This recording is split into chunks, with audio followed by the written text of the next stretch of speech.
Hey guys, welcome to the watch channel. My name is Oliver and today I'm doing a review of the Jour Vintage Diver reference LJ-VD002. Before I get into the watch itself, I'm just going to show you the packaging. It comes in a very big box. It's brown cardboard. Inside you have this beautiful wooden box with the beautiful lettering on top in like a bronze color. And inside it's suede. It's a beautiful logo on the back. You have a microfiber cloth, or maybe not microfiber, but a cloth nonetheless, and a warranty card. So the box is really nice, but hopefully not all the money was spent on the box, and hopefully it doesn't negatively affect the watch itself. So let's try and find that out. So here is the watch. First of all, let's get the diameters out of the way. This watch is 40 millimeters, so it's a very wearable size. The thickness of this watch is 14 millimeters, and the lug to lug is 45.8 millimeters. The lug width is also 20 millimeters on this watch. So with that out of the way, let's zoom in on the dial. The dial is black and it has applied markers all the way around. On 6, 9, and 12 you have the numeral inside of the lume. I'm not sure I like the font on this, especially on the 12 on the top. That 2 looks a little weird to me. It looks more like a Z. The date window is beautifully framed with this brushed stainless steel, much like the lume on the indices, and also the hands. Second hand I really like. Arrow hand is quite boring. Then you have the big arrow minute hand. So the hands I quite like, a little bit different, especially the minute hand is really big, but I don't mind it. It looks pretty good. So for the text on the dial, you have the Jour logo on the top, and then on the bottom here we have Vintage Diver in blue.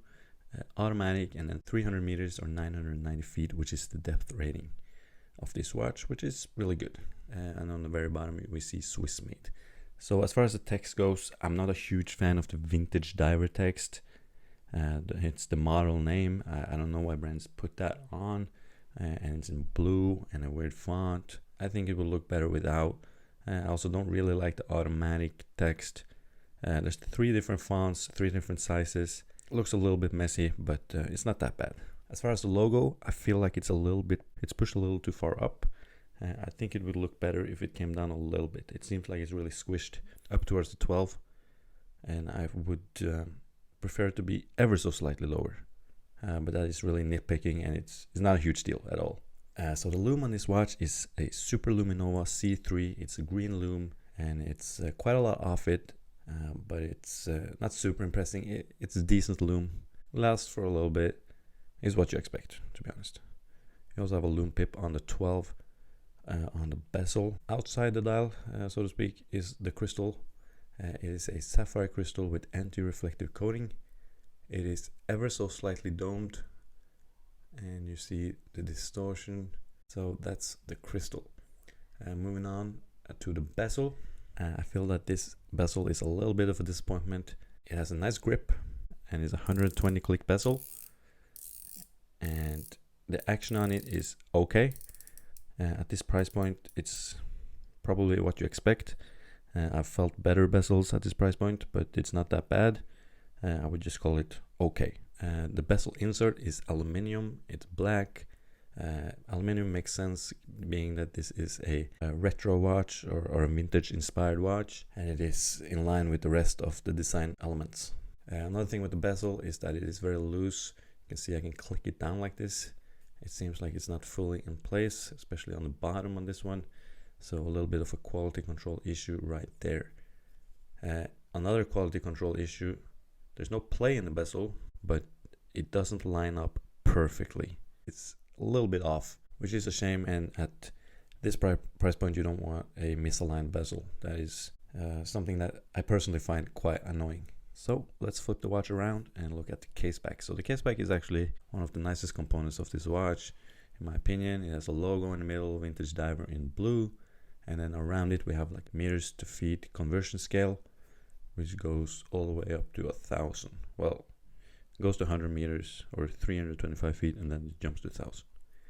Around we see the text, sapphire crystal, Swiss made, automatic, 990 feet, water resistant, and then the reference number and the serial number. And on the side we can see the crown which is beautifully signed with the Jour logo. The crown is quite nice. It looks very cool in my opinion. The general finishing on this watch is pretty nice, I would say. It's just brushed on the sides, then you have this polish, beveled edge, and then brushed on the top of the lugs. Finishing on this is quite good. Then, what movement do we find inside? It is another disappointment. It is an ETA 2824-2 movement, which is a good movement for the price. It's what you want, it's Swiss made, it's ETA, you know it's gonna work, it's easy to get serviced, it's perfect. But they have put a standard grade movement in this watch and not an elaborate movement. And again, something I find disappointing for the $800 retail price of this watch. I would like to see an elaborate grade at this price point. Other than that, the crown is very easy to operate, feels very solid, screws in easily, and is generally a very good crown. Then the leather strap, comes on a black like vintage leather strap.